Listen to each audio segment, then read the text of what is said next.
once again, we met with our friend David Icke. As his work is ever evolving, I wanted to find out where it's leading him, and we ended up on the moon. David has long spoken of a species of beings controlling the people of Earth. Since our last conversation, David has come across information that points to the moon as a base of operations for ETs from which to control the people.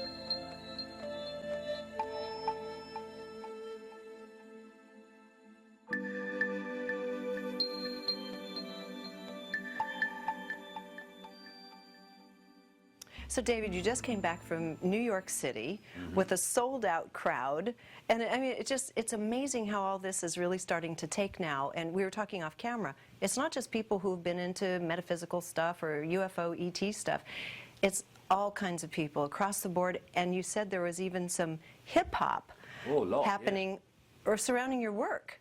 Yeah, I got told this a few years ago because I did an interview, just a live interview on a stage with someone at a music thing in Manchester in England, and it was a hip-hop thing. This is years ago now, really, and the man used to be, I think, was the manager of a group called Public Enemy, which seems a lot of people know of, and he was asked who he wanted to interview, and they got me up there and he interviewed me on stage, and he said, you know, your stuff in New York in the hip-hop arena is really big.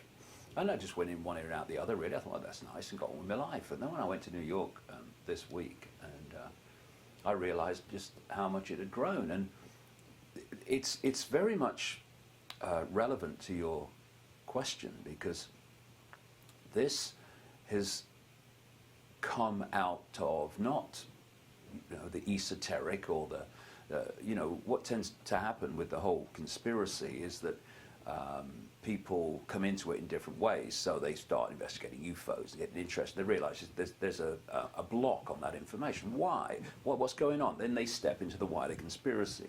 And in my case, I wanted to know why information that challenged the religious and scientific version of reality was not in the schools and the colleges all those years ago.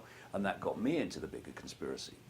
But what's happening now is that people are coming to this from the realization, not least from personal experience and the way the world's going, that the world is not run by forces they thought it was run by, and the world is not like they thought it was. Something's not right.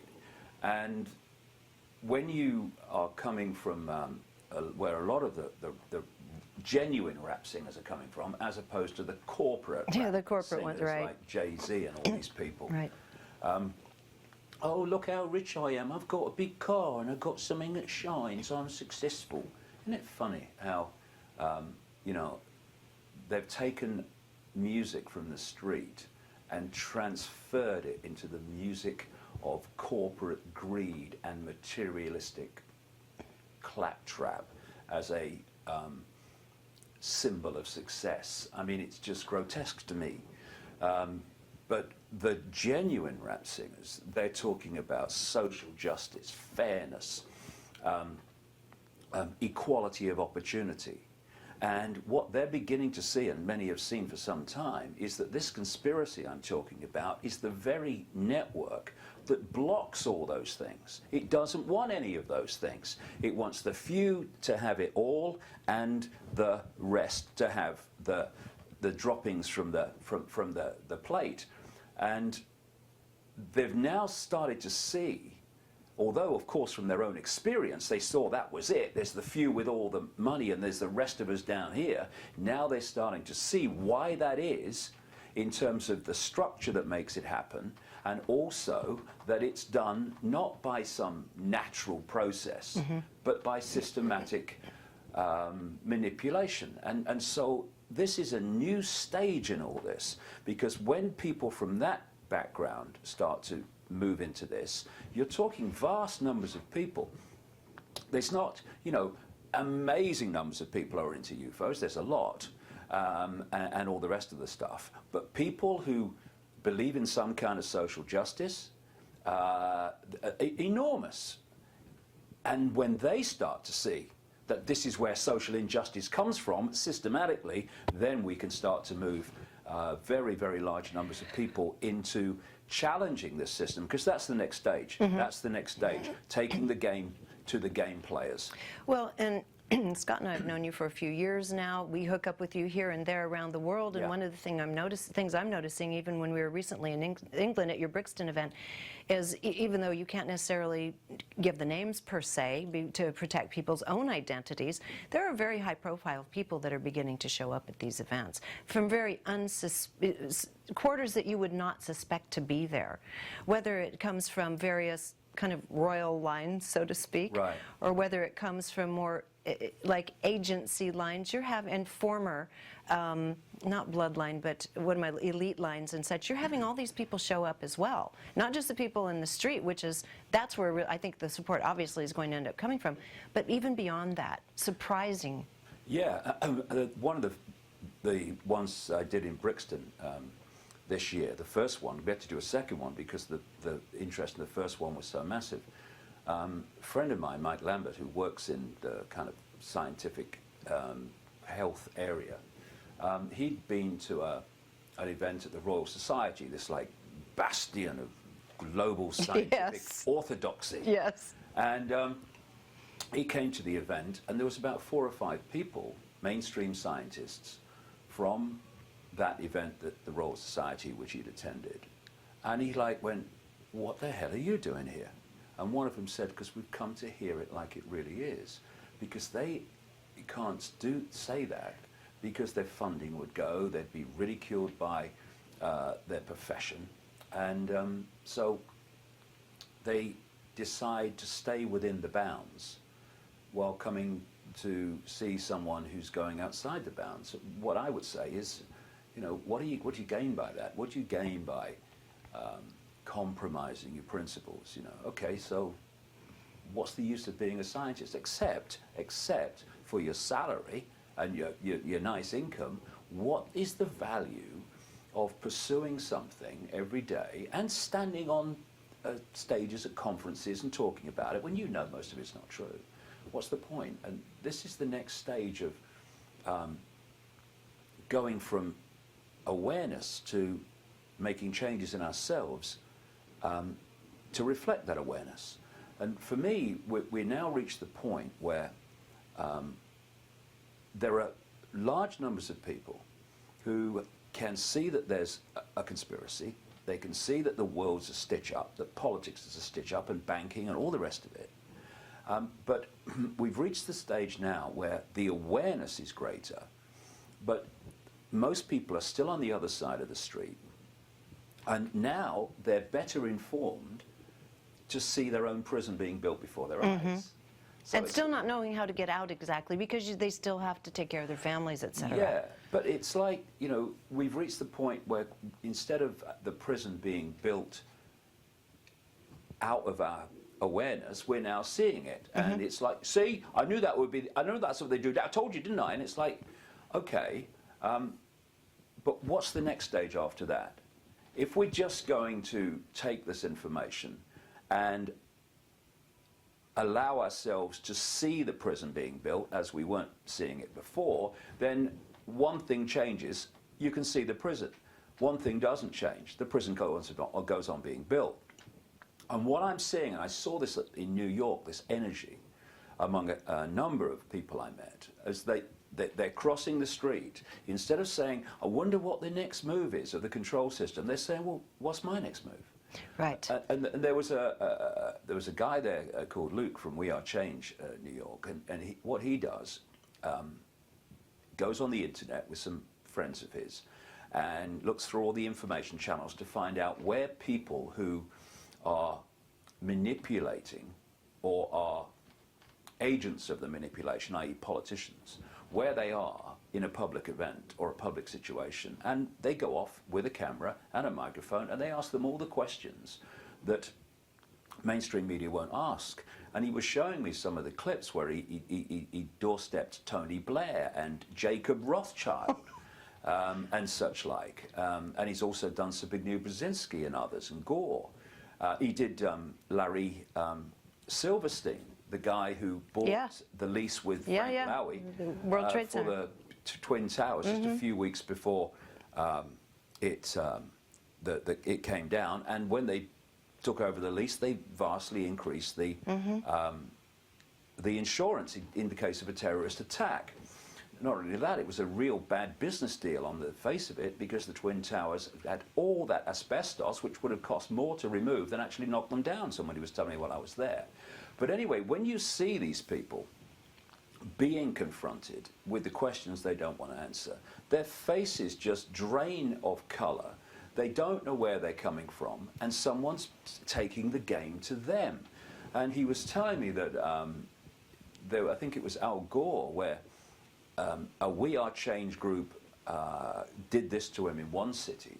Then he went to another city, they did it to him again, and eventually he cancelled his tour of book signings. Interesting. Now this is us taking the game to the engineers rather than the oil rags of this, because my feeling is, you can protest outside White House and you can protest outside Parliament, but you're protesting against the oil rags, really.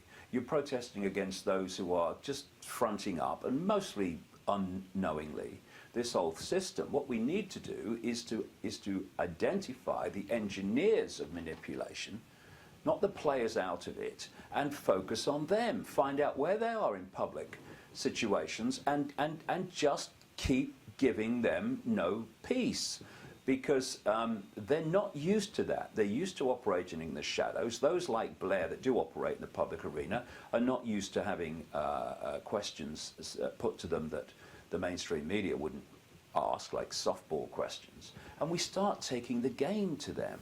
And another part of this is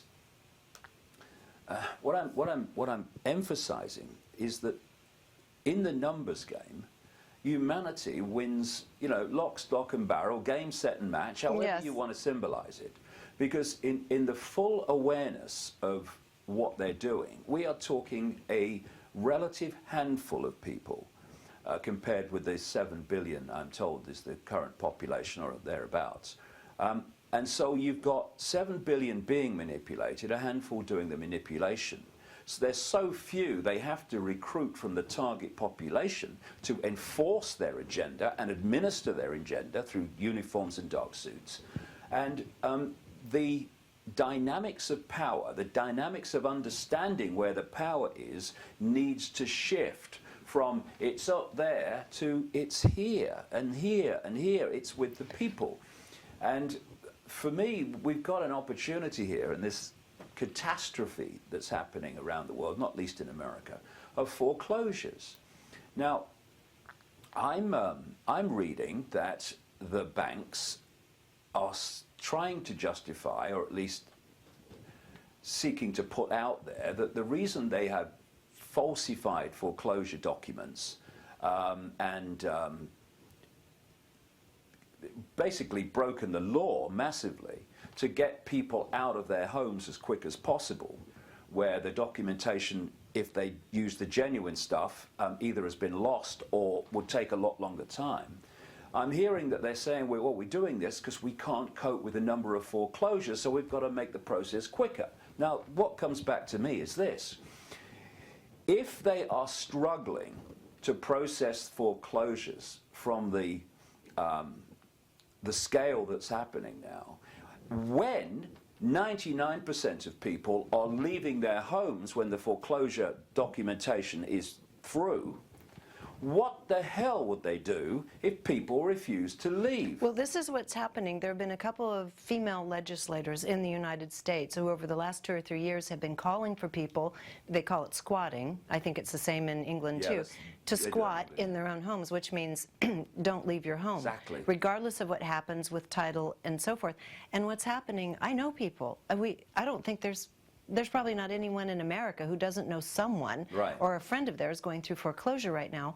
And some of these banks aren't even notifying them. They're leaving them alone. They'll be 3, 4, 5, 6 months behind on a payment, and they're not even hearing from the bank yet. That's how heavy the load is. Yes. And then, of course, all this going on with B of A where they had to halt it. And it's complex because it went through this computer database, I think it's called MERS, and it basically clouded the title through all of these millions of mortgages, and it's this huge fiasco. But I totally agree with you. Why leave your home?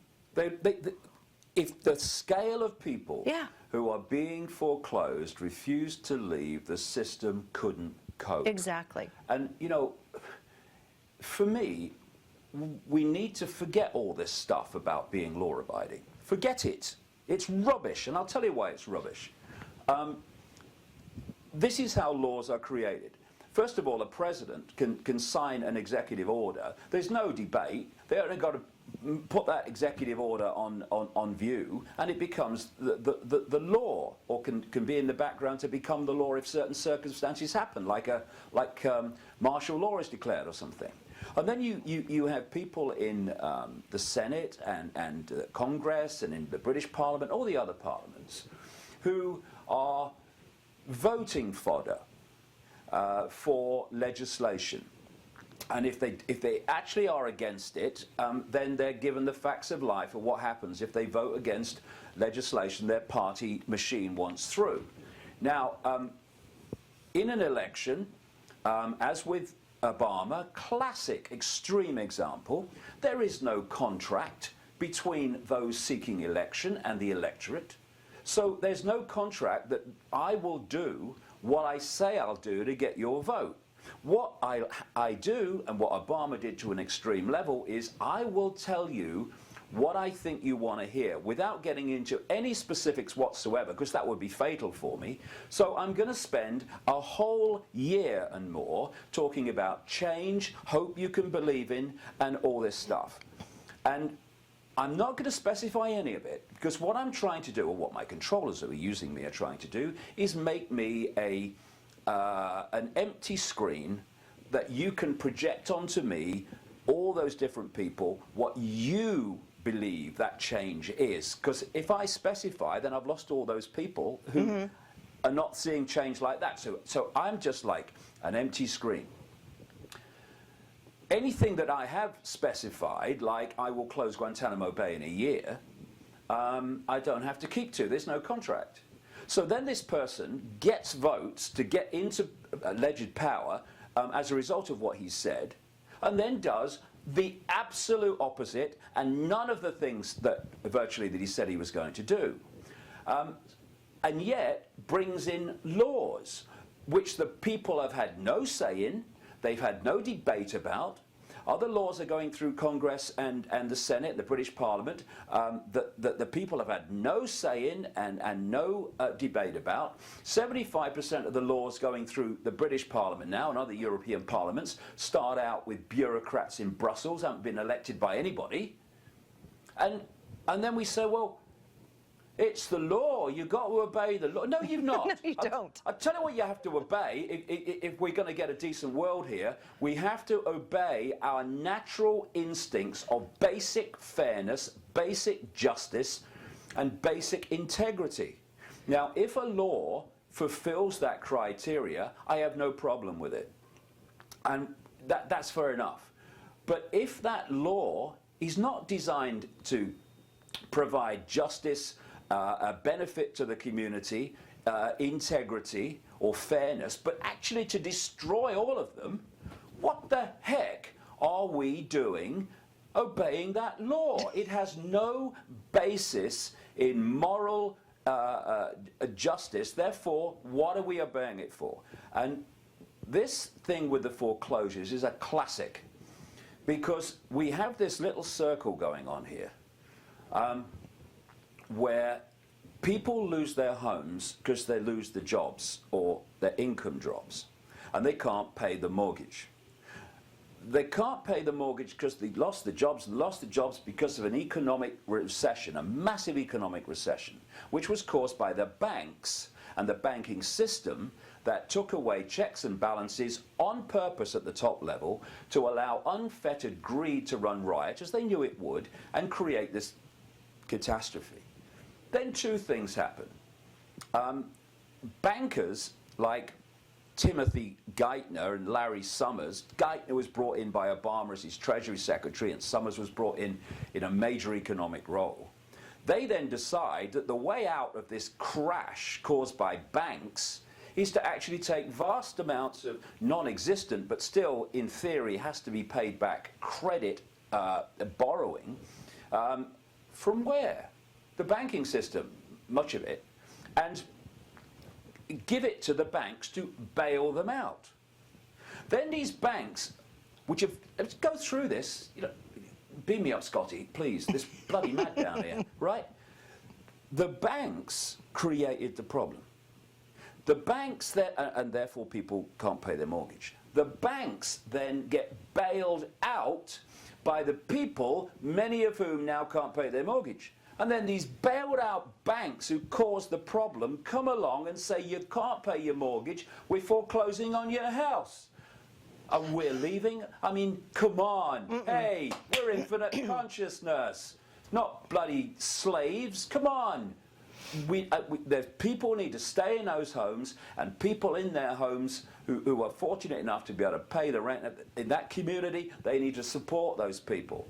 And if we do that, the system can't cope. You're coming down to, this is coming down to basic humanity and morality. Exactly. And beyond even, you wrote, there was a part in your new book, which, by the way, this is a fabulous book. I mean, this is a good place for anyone that doesn't know your work to this point to jump in and become familiar with it. You've done a beautiful job. And we're talking human race, get off your knees. And this is the get off your knees part. And this is toward the end now when you're talking about solutions. And we're going to backtrack from here because I really want to get into this moon matrix thing, but I want to bring up just one point that I thought so perfectly illustrates it. It's the scenario you had with Jamie, your son, when you were trying to take him for a wee. He had to pee really badly. You were trying to take him to a gas station, a petrol station in British English, for a wee. Yeah. And this is where we come down to where we're caught in a matrix where our minds aren't working anymore. We're just playing out robotic programs. And please illustrate what happened in that story. This is basic rules. It's the rule book mind, where people have given up any connection to consciousness, and they've got the rule book and they've just inserted it into a slot, and that then filters all their sense of reality. I was out with Jamie. We're going down what you call in America the freeway, the motorway in England. Actually, not far from where Scott comes from, actually. And he's desperate for a wee, so there's no way to go on a motorway for miles, so we turn off into the back streets of a place called Eastleigh, right?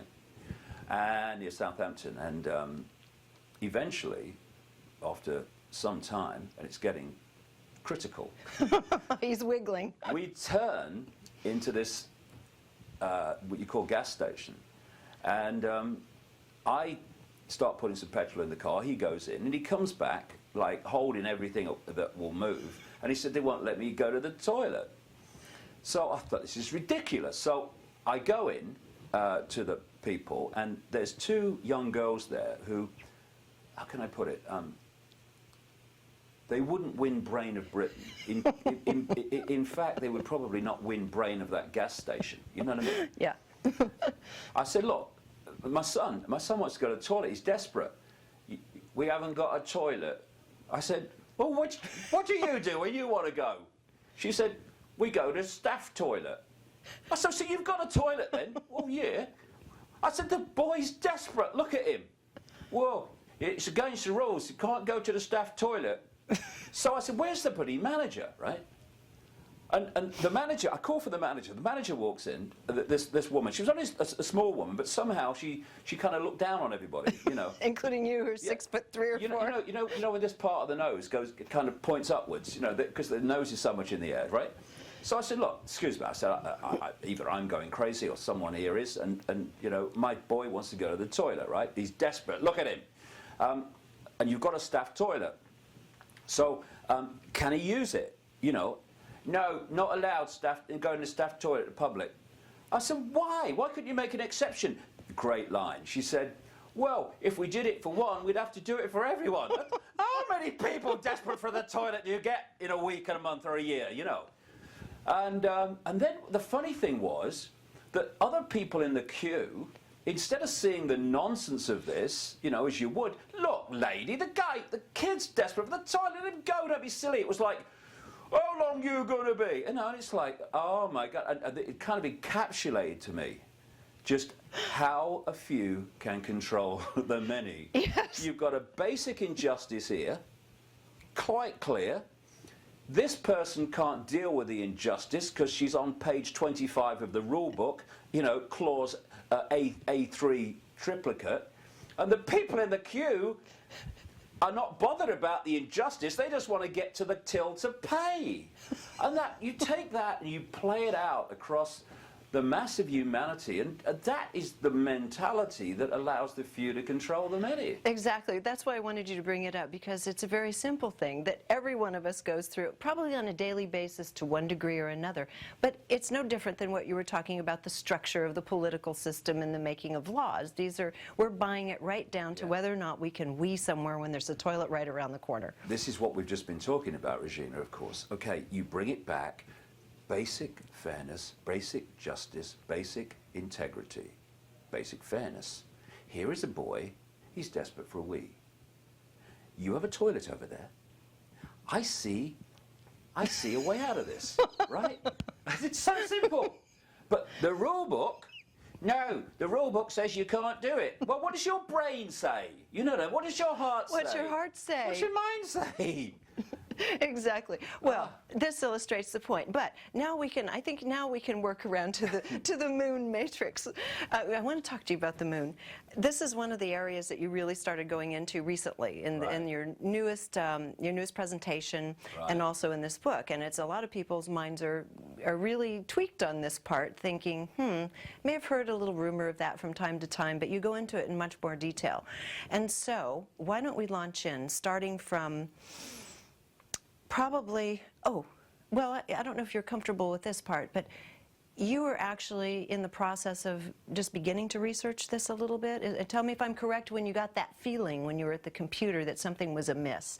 Just tell us how this suspicion came up for you to begin with, and then we'll go into credo and everything. Well, what's happened in the last 20 years since I first saw a psychic who said, I'm getting information, this is what you're going to do, and I'm thinking, I'm going to do what? But anyway, one of the things that came out at that time, when she was telling me in 1990 that this is what you're going to do, and they will always be there to protect you and all that stuff, one of the lines was, we will put information into his mind, and at other times we will lead him to information. And there was another thing that said, arduous seeking is not necessary. All you have to do is follow the clues. It was all organized a long time ago, was that effect. And that process has followed me all the way through. And it's become more and more powerful and more obvious to me, because you recognize, I mean, you know, you would have done the same. People watching this would have felt the same. You go through something and it becomes, you recognize it immediately. So I'm writing Human Race, Get Off Your Knees. And I sit down at the computer this morning, and the energy in the room shifted, and I thought, here we go, I know this. And what went through my mind was, the moon's not real. The moon's not real. It's not like you think it is, or words to that effect, necessarily word for word. And I'm thinking, the moon's not like I think it is, the moon's not real. Okay. So rather than dismiss it, because I've been through this process so many times, and it's proved to be accurate with the passage of time, I've put a few words into NetFind search engine, and up has come a book called Who Built the Moon, which I'd not heard of.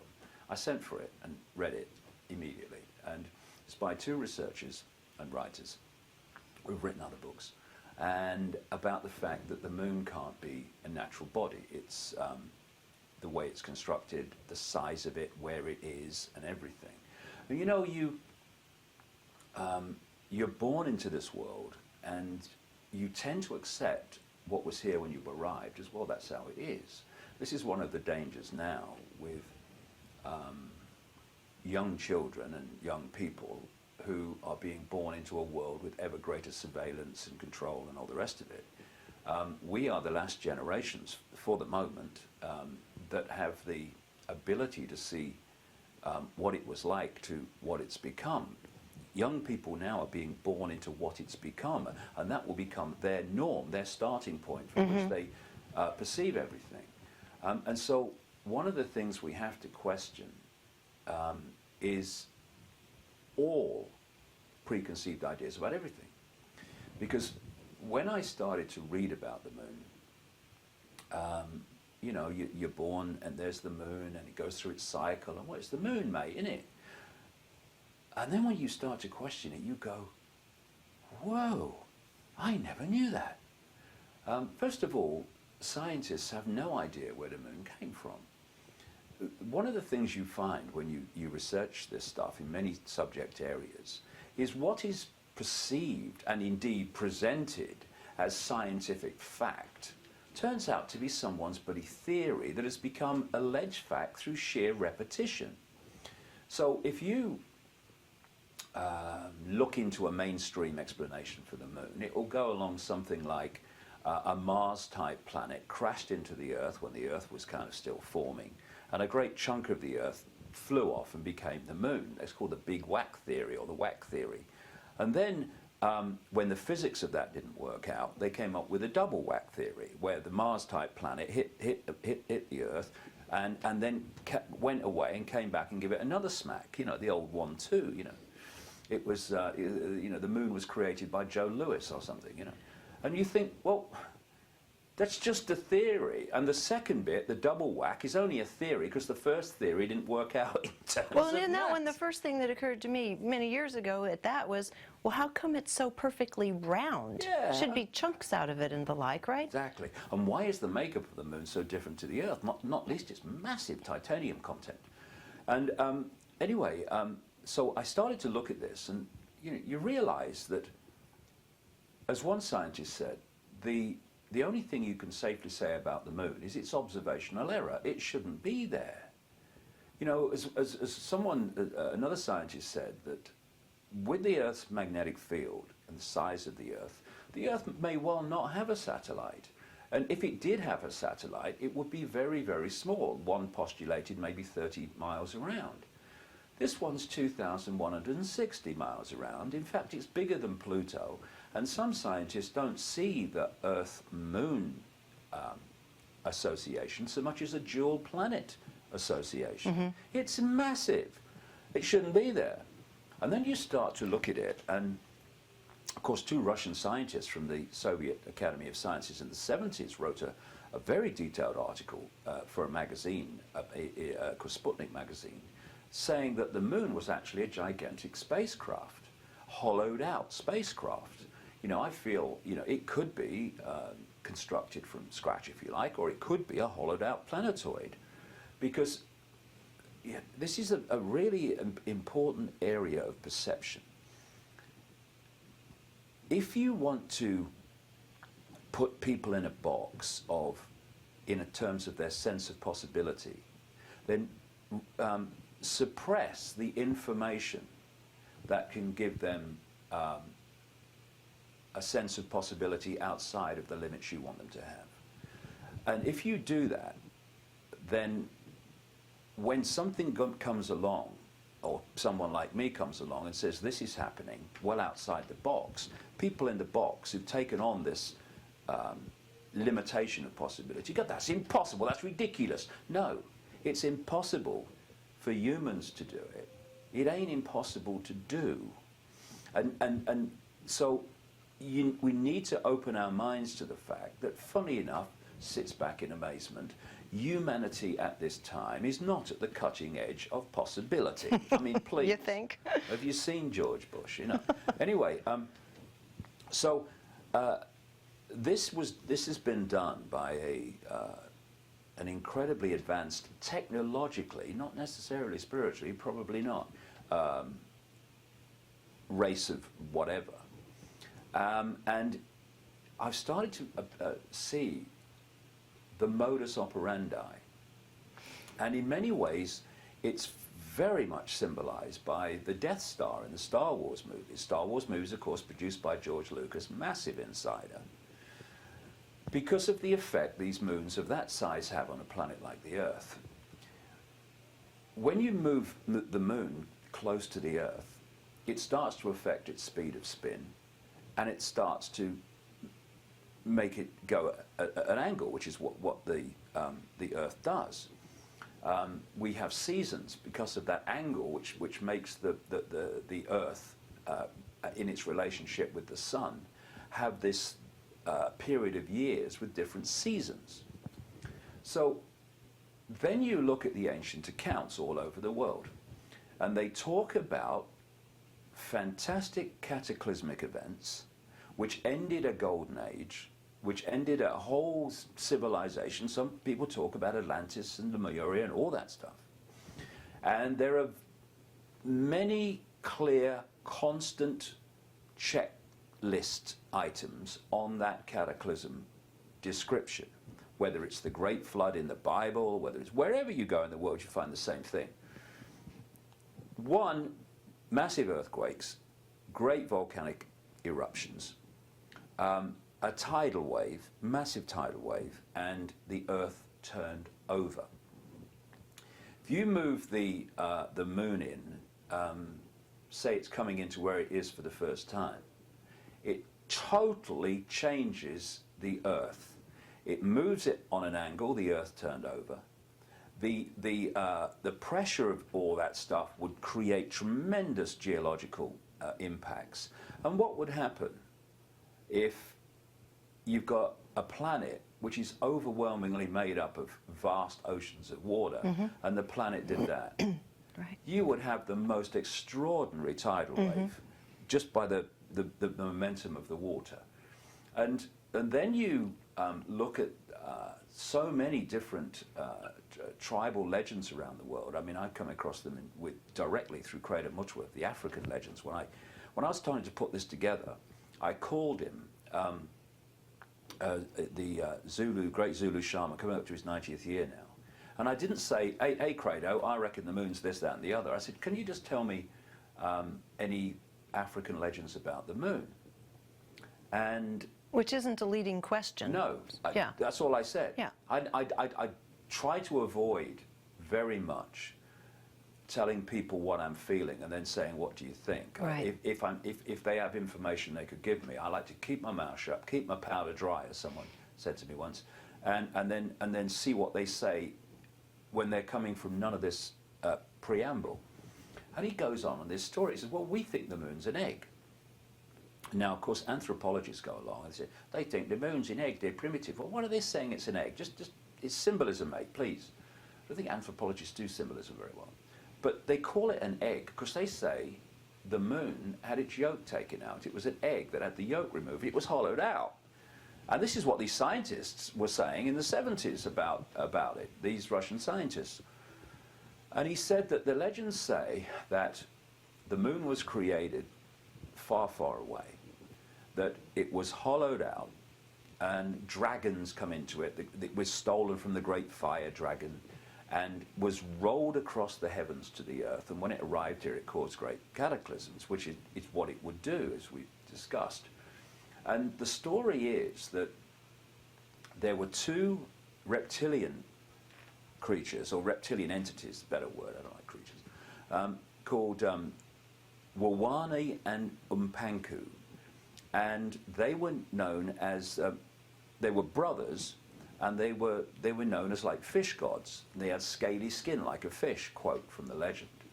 Now, immediately he's telling me this, I'm thinking Sumer, I'm thinking Sumerian tablets, I'm thinking the Anunnaki, and the two brothers that were leaders of the Anunnaki, according to the Sumerian tablets, Enlil and Enki. And of course, Enki, for one, was very much associated with water. He had another name which was related to his association with water.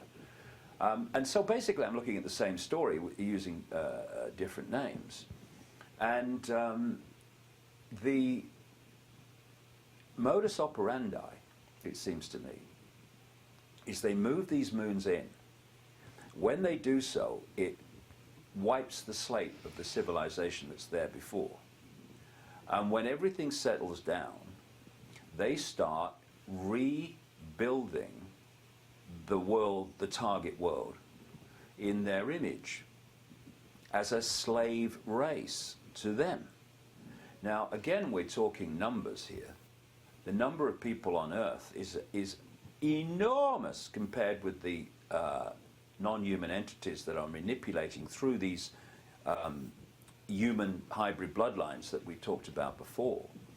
And therefore, these entities have to keep from the target population the fact that what they're doing. It's all, again and again, ancient and modern, I come across this theme. They are terrified of the game being exposed because, not least on the basis of resources alone, the moon has no resources. So when it targets a planet, it feeds off the planet.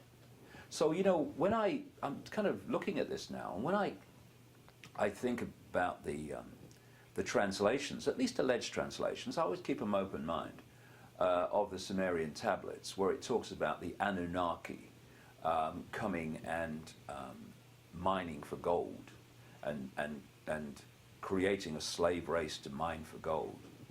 I also found it interesting, incidentally, that they're now finding so many so-called solid gold bars around the world are actually tungsten. Tungsten, yes. With a just a covering of gold. So my It's been spirited away somehow, somewhere. Question is, yes. Yeah. Where's the Where is gold it? gone? Yeah. Why are the Rothschilds? Massive amounts Why are of the it. Rothschilds that are right at the heart of this conspiracy on, in fact, on one level, a human level, I think another level, not human in terms of the key Rothschilds anyway. Why have they been obsessed with gold all this time? I mean, up to a few years ago, the price of gold was set twice a day at the headquarters of N.M. Rothschild in the city of London, right? This is interesting.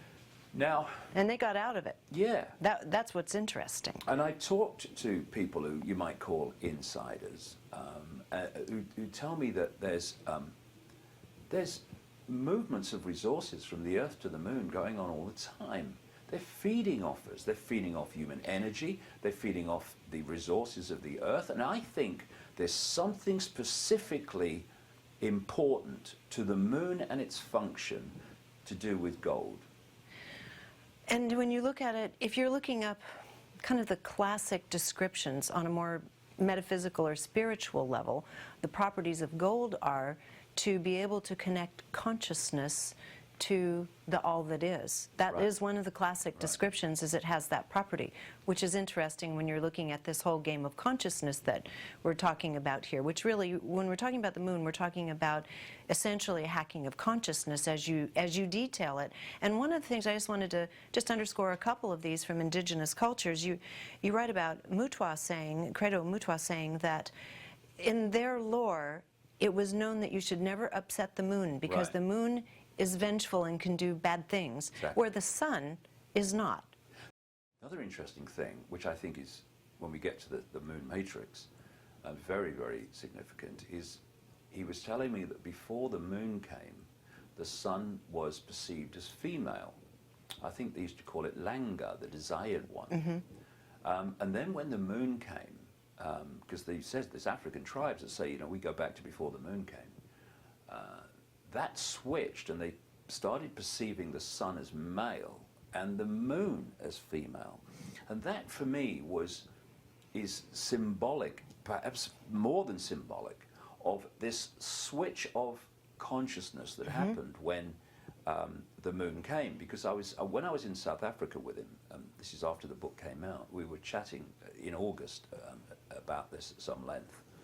And he said, you know, another legend about the moon is that when the moon came, humanity went crazy. Now, when you look at the effect, never mind the moon matrix we're going to get into, when you look at the sheer effect on the human hormonal system, for instance, by just the moon being there, you look at its effect on tidal movements when we're 70, 80% water. And according to the legends, he was telling me, menstruation started when the moon came.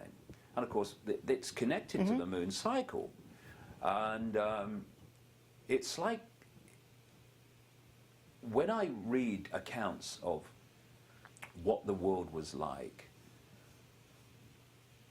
before the moon came, in what they call the Golden Age, my mind goes to the Avatar movie and the Blue People, and how they were all at one and interconnected with everything. It was one consciousness, and everyone was aware of that. And then what happened is materialistic, totally left brain, soulless, with no empathy, people arrived in the form of humans in the Avatar movie with their high technology that can blow stuff. And they're after what? They're after resources from that Pandora moon of the blue people.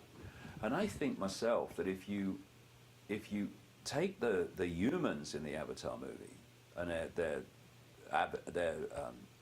high technology weaponry to be these reptilian entities, and you take the blue people to be humans as we were before the moon came, then you're pretty much getting the feel for what it was like.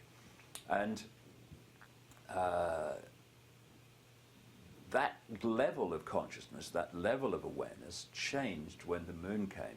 And this is not just indigenous tribes. We're talking about Aristotle and Plutarch also spoke of history that was known to them about a time before the moon. Colombian tribes, Mexican tribes. Yeah, it is a constant thing. Because people say, because we take the moon's always been there, that must be rubbish. Well, maybe it's true. You know, the more I've passed, Regina, through this 20 years, the more I've seen that these indigenous stories and legends and symbolic tales, they have a massive, massive basis in truth. Sometimes literally, sometimes if you take the symbolism and decode it, it's there too. And there's definitely a time before the moon, and I don't think the moon's been there very long at all. My jury's out, and I'm very open-minded on when, but I would be shocked if it was outside the last 200,000 years, and probably much closer to Now now. that's interesting, because you start looking at the ruins in South Africa that Michael Tellinger and others are starting to work on, and the dating on that, again, around gold and around Icke and Enlil, and you're looking again at around the 200,000 year mark. Right. The same numbers are coming out of the same region with There was a Credo. massive shift in humanity at that time. Yes. In many ways, in terms of consciousness, because of the way they started to live, and also in the physical self. So there's something happened about 200,000 years ago. And you know, this is an interesting thing. There was, I've got her name in the book, but there was an anthropologist, a researcher into human history, genetic history, who came out with a paper some years ago and said that, it was all in the mainstream media at the time, that she reckoned that humanity came out of Africa from a single mother about 200,000 years ago, which kind of fits this time scale we're looking at, because this is where we move to the next stage of the moon matrix, which I write about. Going alongside all this, after the cataclysmic events, there was, and again, this is recorded in across the world in the different cultures, there was a interbreeding between these entities and humans to create a hybrid bloodline. But there was also genetic manipulation of the race in general. And you know, I've talked for years about the impact of the reptilian brain, the R complex, as scientists call it, the back of the brain, which is all, overwhelmingly based on survival and reacting to survival instincts. And I can't prove this yet. Not that I'm trying to prove anything, really. I'm just trying to see what's true. I'm sure that at the very least that reptilian brain was nothing like as significant as it is now. Maybe it wasn't even there at all, but maybe it was. But I see it as a microchip, in effect, which attaches us to something coming from the moon. I was being interviewed today by a talk show host in New Mexico, and he said that when he read the new book, he kind of was taken aback about what I said about the moon matrix, because he said when he was a small kid, he looked at the moon one night and he saw what we would call now broadcast waves coming from it. And he said, I never understood what I was seeing, but it was so, clear. Well, I say that there's a frequency field coming from the moon, which is acting like a blocking frequency, which has the effect of the internet system in China, where the Chinese people can't access vast amounts of the internet because it's firewalled off. I say we're firewalled off from a great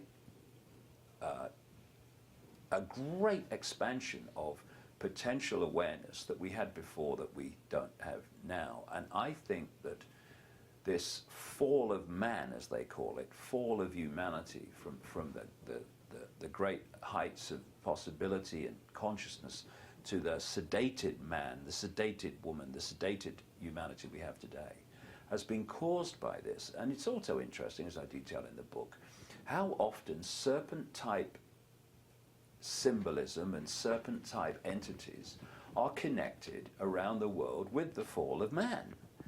And what it seems to me is the moon matrix, as I call it, has hacked into the information construct of this part of the universe, and therefore we're like living in a tiny virtual reality within the wider virtual reality. And when you look at the frequency range that we can access compared with what even mainstream science says exists in this universe in terms of matter, mass, dark energy, dark matter, all this stuff, it is so tiny, it's unbelievable. And I say that it's that tiny because we have been put into a state of basically being hacked into. And when I was writing this in the book, I then came across, again, synchronicity, as these things happen, they just come to you when you need them. I started to read these passages from Carlos Castaneda's books in the 60s and 70s, where this Central American shaman that Castaneda said he talked to was talking in detail about this predator race. And as I was reading it, I was kind of, don't believe what I'm reading. And this Don Juan was saying that a predator came from the depths of the cosmos and turned humanity that was in what I would call a massively greater state of awareness and consciousness, and created a sedated man. And he says how they did it is they took over our minds and gave us their mind. And I say they are giving us their mind from the moon. Tell us about the implication of that when you bring the sun into this triad, the moon, the earth, and the sun, because the sun is essentially the antidote. This is the way I'm seeing it. It's a long story, but what I concluded while I was writing this book, and it's ongoing, it never stops, and I'm moving more along this road all the time, that scientists have found that there's a massive black hole at the center of this galaxy, and they found, their implication is, they say, that there's one at the center of every galaxy. And I say, from the synchronicity of information that's come to me, which is saying, look at this, look at this, look at this. I know it now after 20 years, when it's trying to say, look at that, that out of these black holes come the base frequency of this reality. But it's not a frequency that stays still, it moves. And as it changes, it doesn't move like that, it moves vibrationally, changes its vibration. And as it moves, different information is triggered and released by the suns in the form of photons, probably the form of other things too, but photons certainly. And this is where the cyclical nature of time comes from, that the Mayans talked about and the ancient Asians talked about, etc. And why we go through different epochs of expansion and contraction and suppression. These different epochs are different sources of experience, I guess you'd put it. You know, if you want to come into this reality and experience expanded consciousness, then that's the epoch to come in on.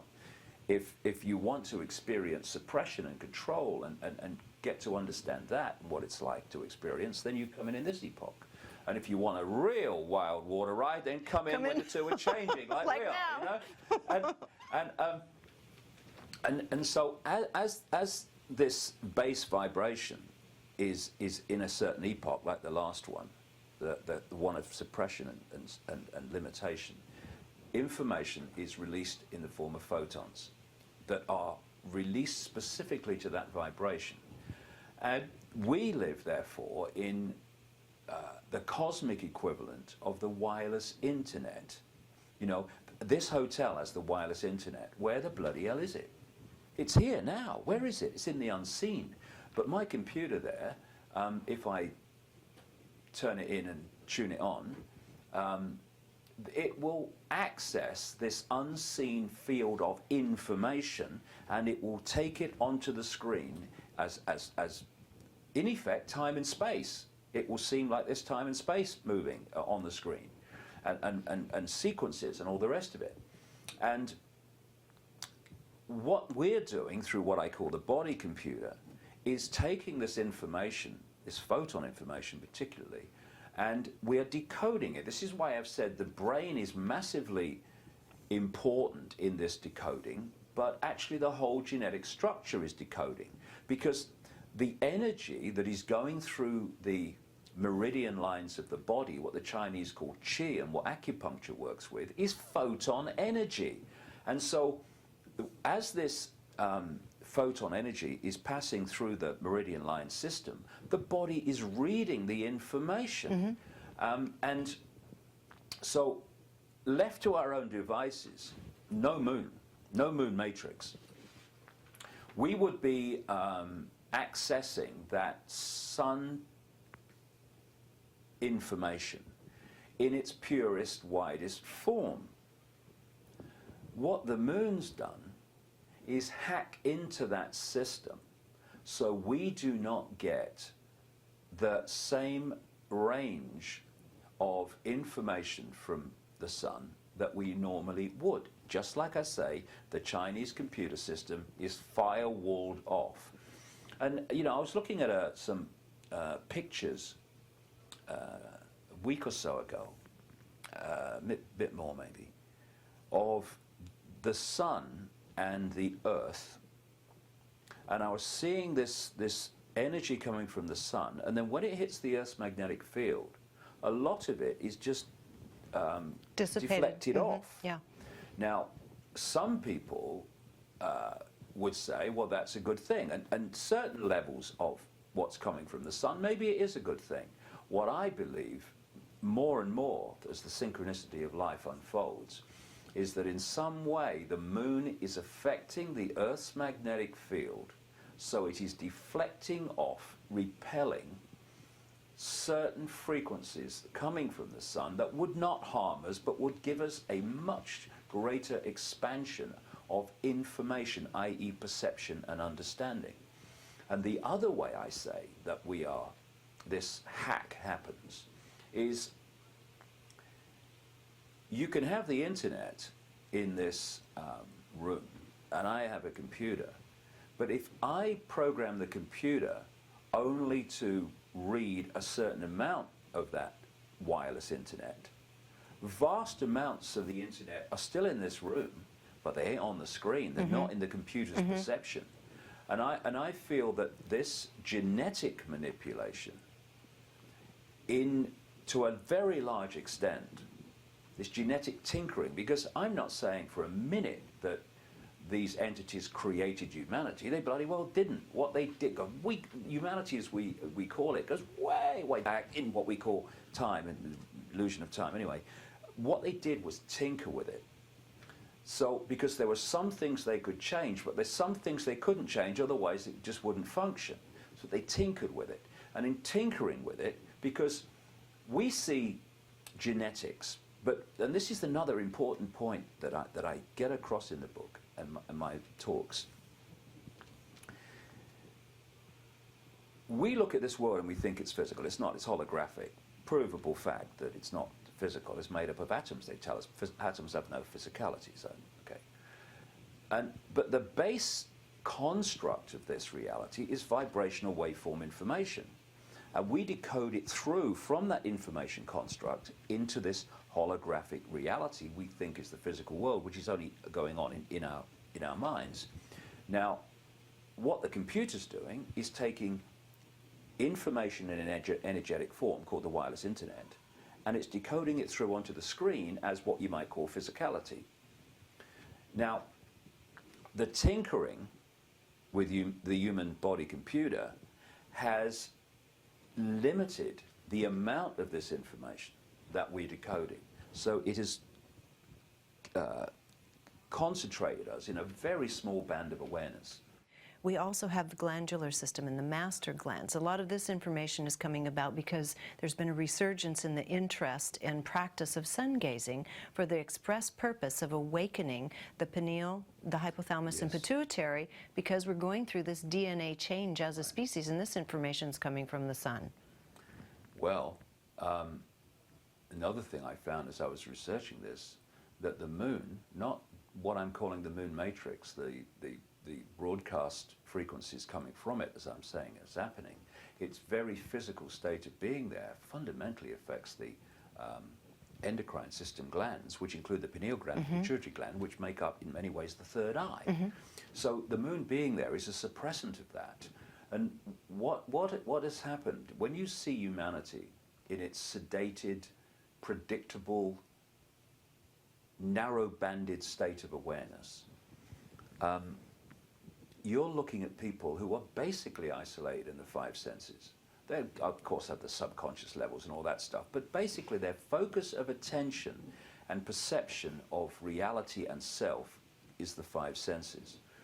Because the moon matrix can only target the lower levels of our perception, like the body, computer, etc. And if they can pull us into that, then they got us. We're in the matrix, as Morpheus might say. But as you awaken to consciousness and your point of attention moves from the five senses, so they become part of your attention, but only part, and you expand out as you open your mind, you're going to vibrational levels of awareness that are beyond the moon matrix. They can't access those levels. They're resonating too quickly. So what is happening to people now, as they open their minds and expand their consciousness, what people call awake or awakening, they are moving more and more beyond the confines of the hack, the moon matrix, and therefore they start to perceive things in a totally different way, self and the world, in a much more expansive way, in a much more everything's connected way, which the manufactured perceptions imposed by this moon matrix and the physical existence of the moon where it is has put people in, put humanity into this slave, low vibrational, narrow perception state. And I can see now how they've done it. I think it's a modus operandi. I think they've probably done it to many, many planets over the years in the way they take them over and target them. And just a quick aside, that what has happened since I wrote the book is Saturn has come more and more into my research and the synchronicity of my life. And then you look at Saturn, and one of the things it's famous for is all its bloody moons.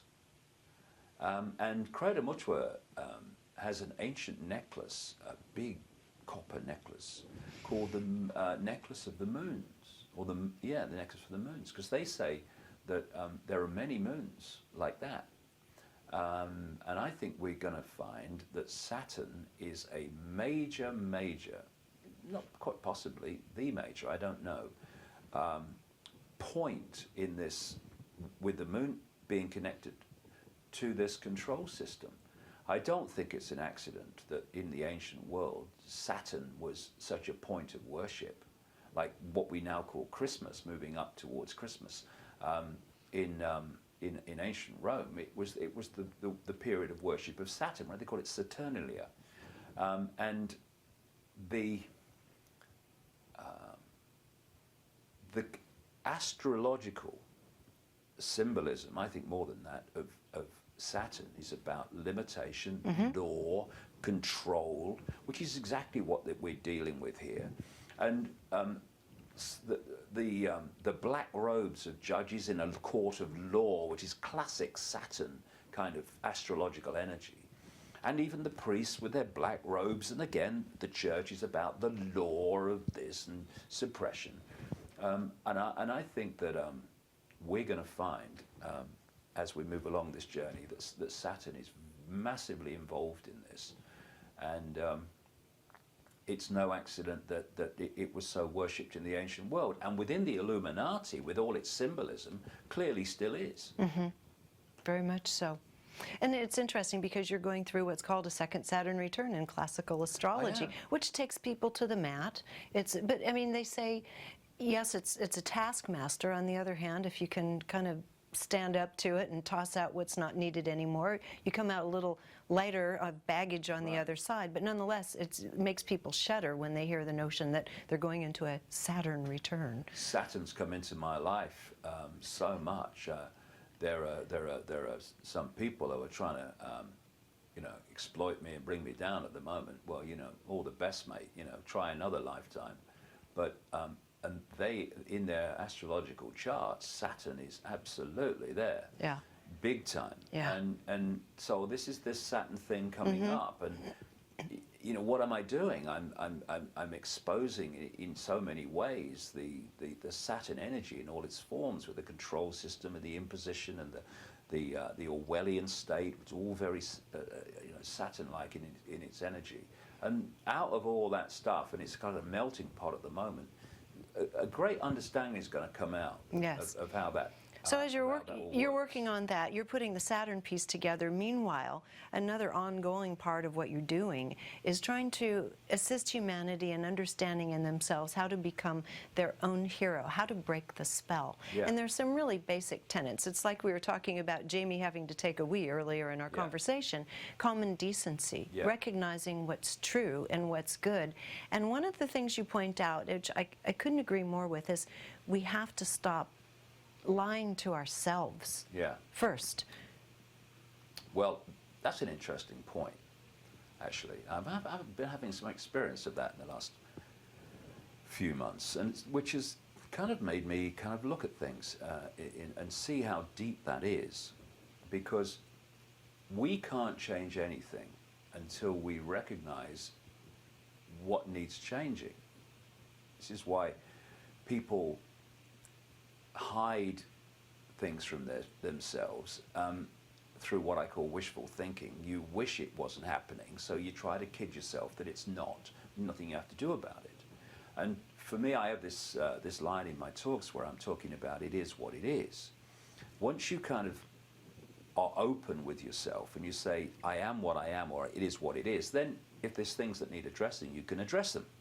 But if you're in denial of what is, because you don't want to think that a few people are manipulating the world to what they want, as a nightmare kind of beyond Orwellian state, then you can not only ignore the fact that it's happening because you don't want it to be true, you can actually turn very antagonistically against anyone who's trying to point out that it's happening, because basically you're saying to them, shut up, don't want to hear about it.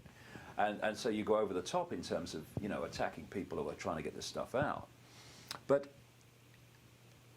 something that I've been experiencing and seeing in relation to this, I have, over the years, found that there is a ridiculous number of people in what we call the New Age or spiritual arena, in the conspiracy arena too, who try to sell or promote themselves as love and light and I love everyone and I'm kind and all this stuff. And then you find that actually they're anything but. They're self-centered, cold, callous, devious, vindictive, and utterly, utterly self-obsessed. And you start to think, why do I find so many of these people in what is supposed to be a love and light arena. I'm not saying nearly all. I'm not knocking that kind of New Age arena. I mean, you know, there are many, many, many lovely people in that arena. But I see this ridiculous ratio of people who are promoting themselves in that way who are the opposite of what they're promoting. And on one level, you realize they're trying to kid other people into believing that's who they are. And my thing is, if you have to keep telling me how loving and kind you are, then why? It should be obvious. But then you go to the next stage, and yes, they're trying to persuade others that that's who they are. But you know what they're trying to persuade most? They're trying to persuade themselves. Mm-hmm. And when you are like a ruthless banker who accepts that they're a ruthless banker and gets some kind of self-identity from being a ruthless banker. Hey, I've got the best of him. He's lost his home and everything. And oh, look at the profit. You don't have to hide yourself from yourself because you're at peace with being a ruthless bloody banker. Mm-hmm. and glorying in it. I've met him. But when you are in the love and light arena, you have to hide your true self from others, or they say, well, what you mean? You're loving and kind. Look what you're doing. But more than that, you have to hide it from yourself because you don't want to face yourself. So you build this persona, and the more self-obsessed you are, the more extreme is the persona to cover it. And those people and others like that, and to an extent, you know, we've all got to do this. There's no cross-legged on a mountain, I'm perfect, I'm looking down on the rest of you. If we don't face what is, both personally and collectively in terms of what's happening in the world, then what is doesn't change.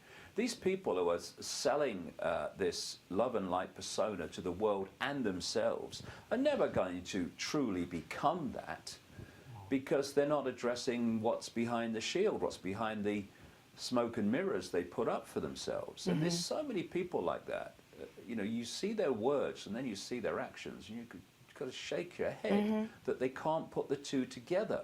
But they're so in denial, they're so subject to cognitive dissonance, where they can rearrange reality so that they can do things that are clearly unpleasant but somehow justify it to themselves, that these people are in a terrible mess, and they're never going to purge themselves of that stuff until they recognize that there's stuff to be purged. Mm-hmm. And there is in all of us.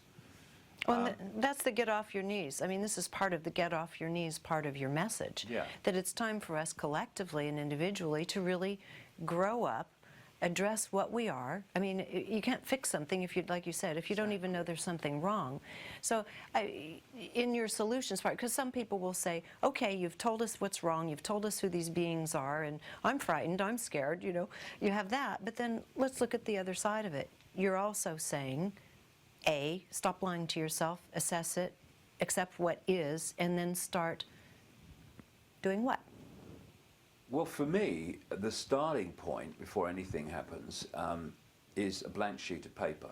I think this is so important because we're not having to find enlightenment. We are enlightened, if you want to use that term. What we need to address are the barriers of belief systems and preconceived ideas that are about self and the world that are disconnecting us from that enlightenment. And it's these programs that have to go. And when you get a blank sheet of paper, symbolically, and you say, I am coming to this with no preconceived idea, never mind previous belief, blank sheet of paper, information, and what I feel, what my intuition is telling me, that's going to be my guide from now on. And everyone I've met that has, in whatever subject area, made a difference, they've started with a blank sheet of paper, because to make a difference they've had to clear themselves of preconceived ideas which were limiting their perception of what was possible and were clouding their judgment and clouding their clarity. I'll give you a very quick example. About 2 weeks ago, I did a little one-day event on the Isle of Wight, just for 200 people in a hotel, with a man called Tullio Simoncini. Oh, yes. Who was I found him a lovely man. He's an Italian cancer doctor, or was. Very, very, well-respected cancer surgeon. But he got fed up with seeing children dying. He worked in children's wards a lot, with the radiation and the chemotherapy, and he realized that in the end, they weren't really doing much good for anybody. So he did the classic I've just talked about. He got a blank sheet of paper. He said, I'm going to look at this cancer again. Never mind what I learned in medical school, never mind all that stuff, I'm going to look at this again. And what he thought was, okay, what are the common themes here? When I'm doing cancer operations, what are the common themes that I see? And one of them was that when you cleaned everything up of blood and all that stuff, what you saw were white nodules. So he thought, what the hell is that? What is this stuff? It's on every cancer, or around every cancer. And he realized it was candida.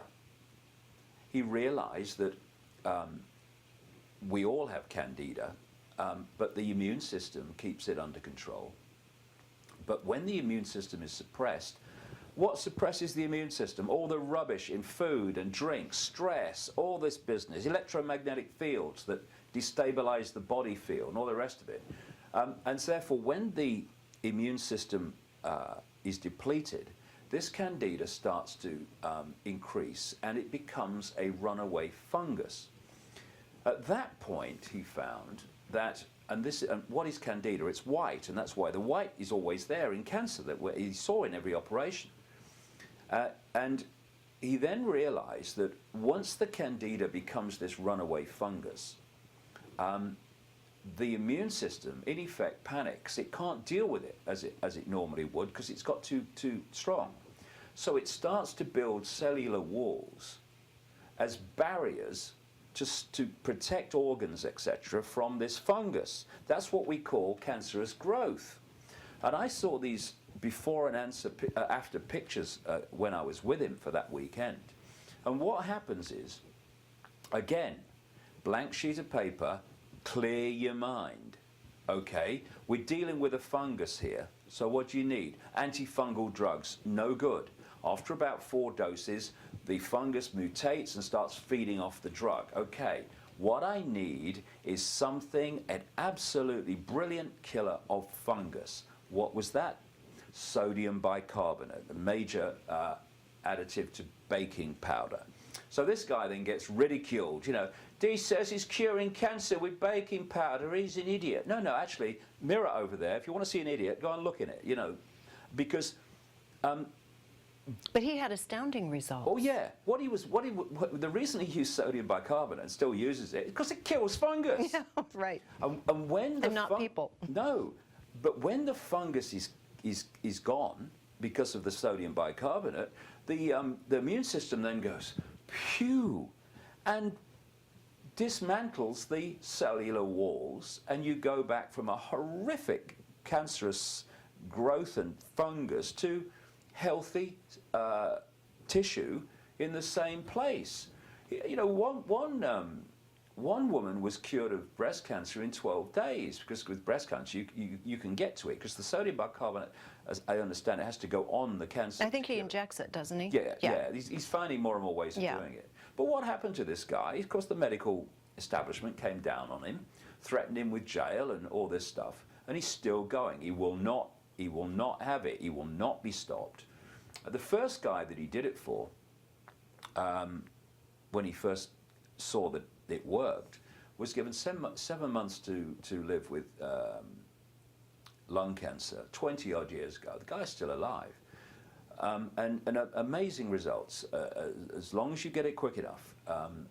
Amazing results, and even late stage ones are being massively turned back. And of course, no guaranteed results, but the results for themselves show that this is massively effective.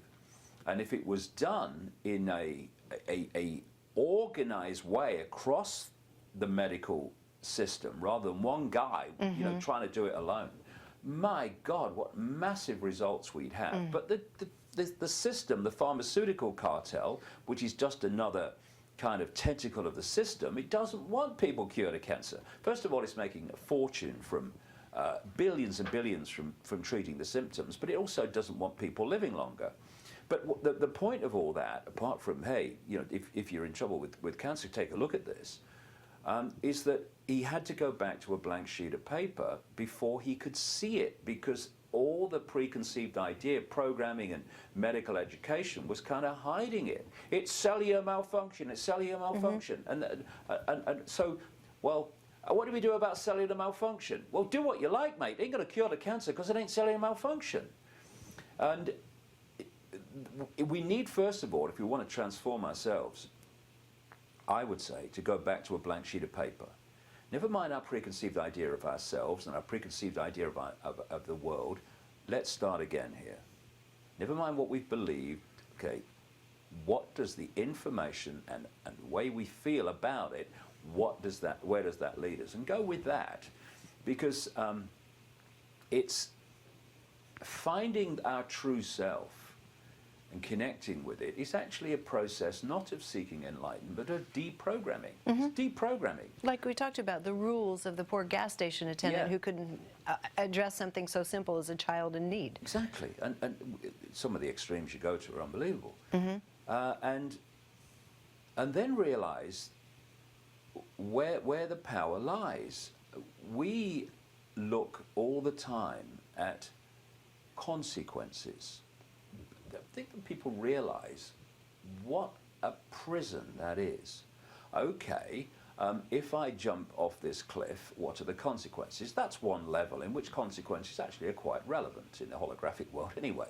But there's other things like, I'd like to do this with my life, but what are the, not physical consequences, what are the consequences in my life of how people perceive me, what they'll say, and what will people think of me?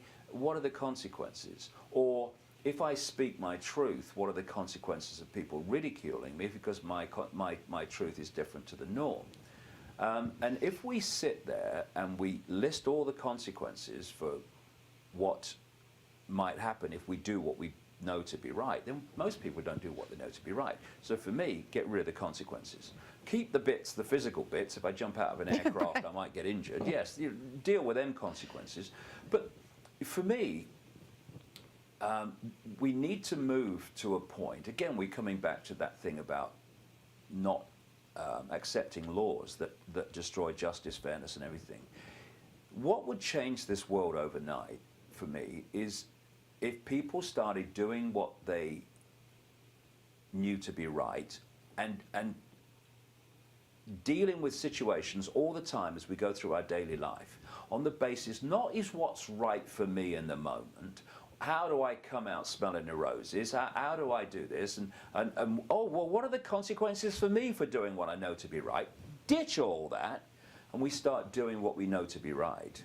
And we make our decisions based on what is fair and what is just and what is right in the circumstances that we're facing. Everything kind of changes then, because most people, not least through fear and all the other programming that people get, is they're making these daily decisions based on what about me, what's in it for me, or what are the consequences for me. How do I get the best deal so they don't get the best deal? And as a result, that's the world we live in. I mean, you see the extremes of it in Wall Street and the City of London and Goldman Sachs, but the basic same theme is playing out all the way through society. It's interesting where you see these blueprints that are playing out at every level, right? I'm saying that those within the moon are parasiting off human society. But then you go down human society and different levels of parasiting off others, and you get right down into the body, and there's parasites feeding off your bloody body. There's probably parasites feeding off parasites. It's like a holographic as above, so below, going all the way through society. And if we stop parasiting off others, and we, instead of saying, for me to win, you must lose, we become conscious and we say, well, look, how do we get a win-win situation here? Instead of one having to win and one having to lose, how do we get a win-win situation? You might have a situation where a load of kids want a loud party, right here. And these residents here don't want the loud party. Now, in the way that we perceive now, it's either or. It's like either the residents win or the young people win. Well, why can't we say, okay, you want the silence, I understand that, and you want your party, I understand that. Okay, how do we get these kids to have their party without other people being affected? There's a way around that. As long as you start, we're going to make sure both of these parties win here. Not that one has to win, so one has to lose. And we can do that in our everyday lives. And sometimes, in the playing out and the equaling out of win-win, sometimes you have to say, well, I could screw you now because of the situation I'm in, but it's not right, it's not fair, and you know what?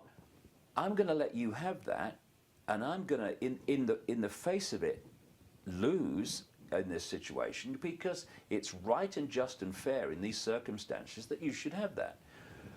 And when we're making decisions like that, everything changes. That moves away from that reptilian competitive part of the mind. Exactly. Yeah. What are we competing with each other for? Yeah. Why are we? You know, I can understand going on the sports field and you playing out a bit of... But why are we competing in everyday life with each other? But we are. It's like success is winning.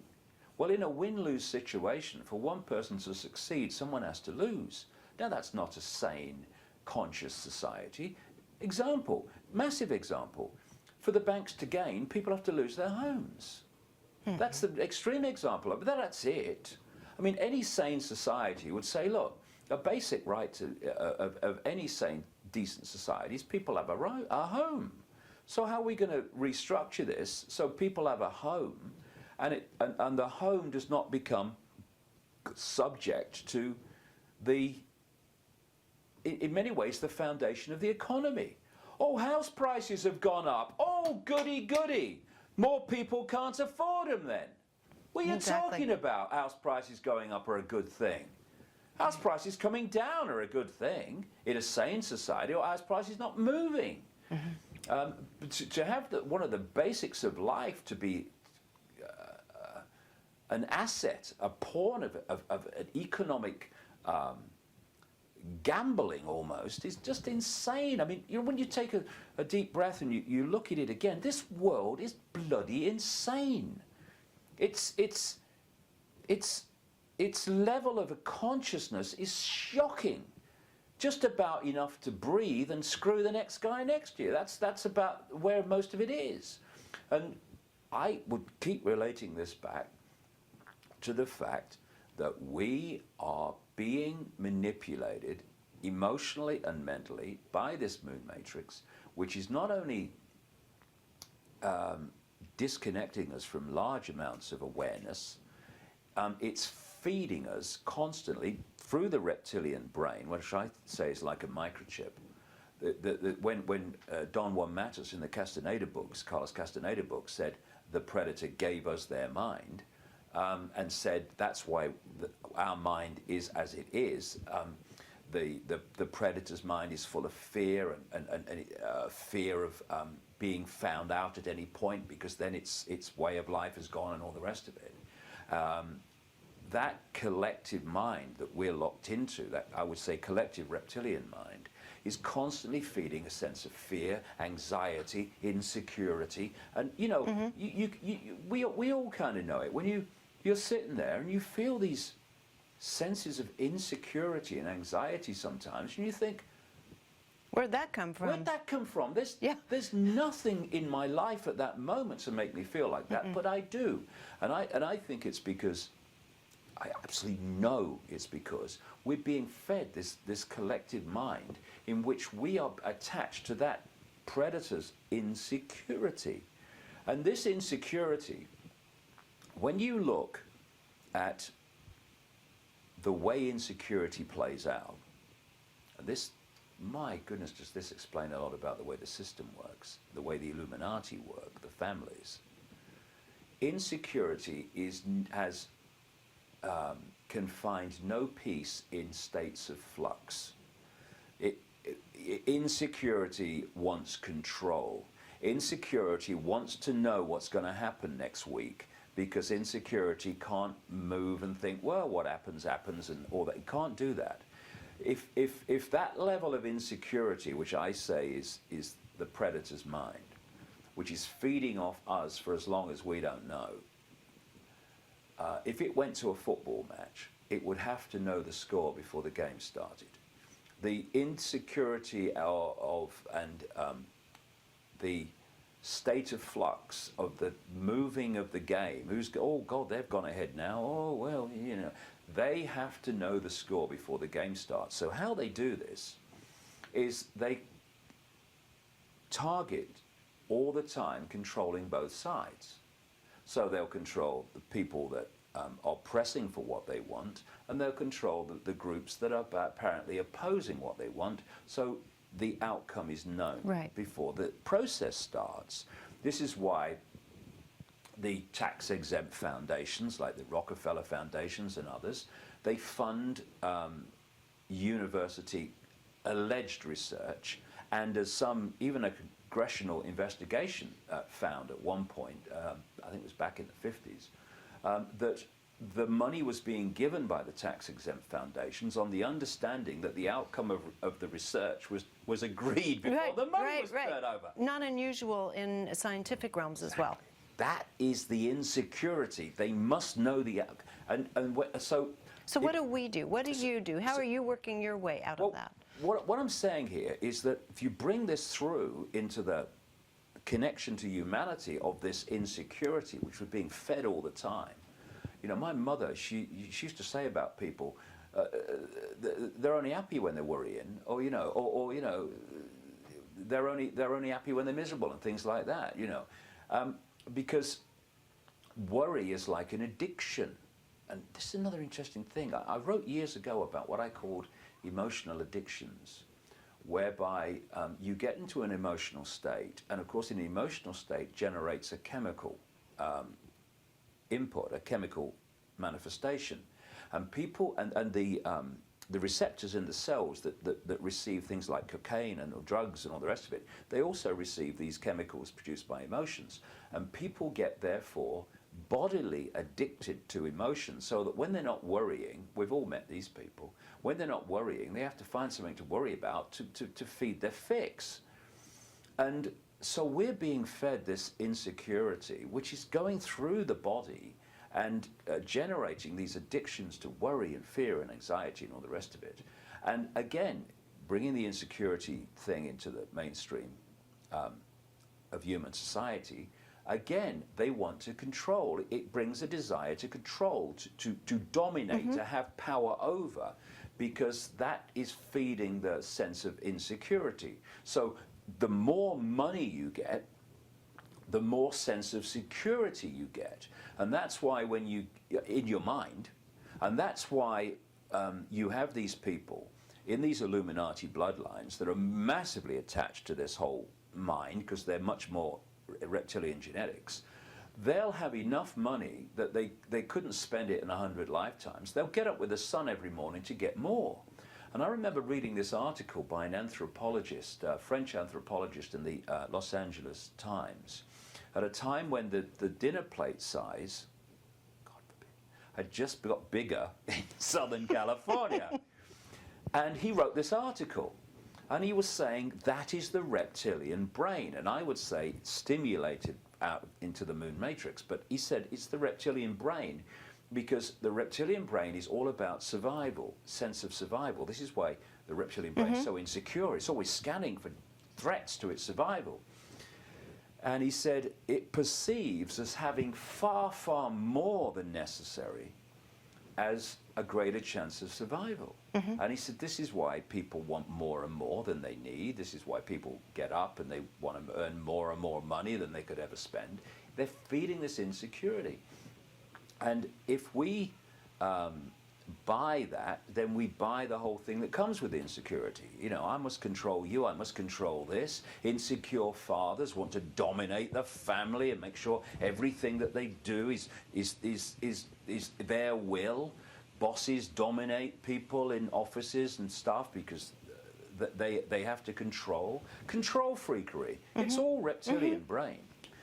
So we're constantly reacting to situations instead of deep breath, count to 10, count to 20, by which time the reptilian brain has started to fade in its impact, and you can start to think things through calmly. How many times do you react to a situation, reptilian brain immediately, and then in a minute, 2 minutes, maybe half an hour, you go, I went over the top there, didn't I? What was I doing? Oh my God. Well, what you were doing is the reptilian brain reacted. Because whatever situation you were in at that time, you perceived it as a threat to your survival.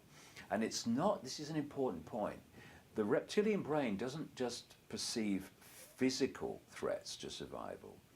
It perceives threats to your financial survival. Am I going to pay the rent at the end of the month? It perceives the threat to your status in society. Is someone, you know, undermining my status?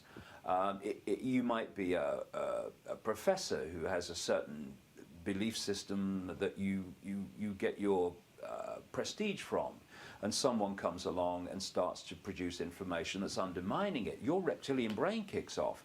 You show me someone in the skeptic society, I'll show you someone who's reptilian brain dominated. Yes. Because I've debated with them sometimes, and when you're starting to put your view, which is at odds with their view, which is basically mainstream science, some of them, their bums are going around the bloody chair. They won't stop moving because they're hearing something that is challenging their belief system, and the reptilian brain's kicking off the survival of their belief system. So it's across the whole range and expressions of survival that this kicks in. And if we just, when we're faced with these situations, just count to 20, count to whatever, and let the lizard brain die down in its immediate reaction, then you can think things through, and things will be a lot calmer. Then you can perhaps engage some of the finer instincts like compassion and fairness, in the place we started this conversation. Exactly, because you see, if you're on the Titanic, the reptilian brain runs riot, and it's like, what do I have to do to survive? All compassion, all thinking of anyone else, not in every case, but in most people's case, it's all gone, because it's about you surviving. And so when we can disconnect from this reptilian brain, and when I've studied this, you know, Regina, oh my God, do we live in a reptilian brain society? Our society is dominated by left brain, reptilian brain. These two, this is the world we live in. And it's been systematically done. And if we can, again, what is compassion? What is empathy? It is what is the right, fair, and just thing to do in these circumstances. And if we make our judgments on that, then the reptilian brain's not going to be dominant, because the reptilian brain's going to be saying, survival, survival, more means survival. What can you get out of this? Once you go decency, empathy, compassion, fairness, this is out of the game. And therefore the moon matrix is out of the game, because this is the, when I see people, I see, like, you know, like a Dodgem car in a fairground. What do you call them in America? You know, you go around. Bumper cars. Bumper cars. And they've got that thing going up the back to the roof, right? I see that, out the reptilian brain to the roof. And if we can disconnect from that by coming from a point of view of consciousness, because that's what compassion, decency, empathy, fairness, justice is, as opposed to mind, what's in it for me, survival, then the moon matrix starts to lose, even on a physical level, as we call it, it starts to lose its impact. And if you open your mind, you get that blank sheet of paper, and you let your mind expand, free of all these preconceived ideas and patterns and all the rest of it, then you go vibrationally beyond the moon matrix, and suddenly you can see it. It's bloody blatant to you, but to those in it, they can't see it, because they're not seeing beyond the hack, beyond the firewalls that have held humanity in servitude. And you've been 20 years on this path, starting with what, 3, 4, 5 people in an audience to now. Well, that was a good night. That was a good night. And now every kind of person under the sun is showing up in the thousands to your talks, more so than anybody else in this entire field. Certainly anything that is cloaked under the word conspiracy, which means new thought for the most part. You're doing it above and beyond. And you live a simple life. Very simple life. I've lived alone for 3.5 years. Uncomplicated? Uncomplicated. I live in a little flat, 1-bedroom flat, little office, much smaller than this hotel room, and that's all you need. And one other thing I've observed about you is when you encounter people just day in and day out, if it's at a supermarket or a restaurant or coffee shop, you treat people fairly and compassionately. Everybody is treated with kindness when I see you around other people. And I just want to say, in my view, from what I've known and seen of you, you're walking your talk. You're a human like everybody else. We all have our stuff that we're still traversing between the worlds with, trying to understand limitlessness and at the same time breaking free of the control systems. But I see you working on it in a determined way, day in, day out. And I want to just applaud you for the work you're doing and and that you're amassing so much truth to you now from others as well. That's very kind. What is happening to me at the moment is very potent. I'm symbolically or whatever. I'm going through a portal at the moment to something else. I can't put words to it, but in the last few weeks something's changed. Things have become easier. They've become infinitely clearer with such greater clarity, and everything's become calmer. I don't know what's happening, but something's shifting. It's not like it was. It's much nicer than it was. And I think the next 6 years are going to be extraordinary. Amazing challenges, amazing awakenings. And the point is coming where the awakening will flip. And the control system's coming down. The control system in here becomes the control system there. When it ceases to be here, it ceases to be there. And therefore, as we awaken, down it comes.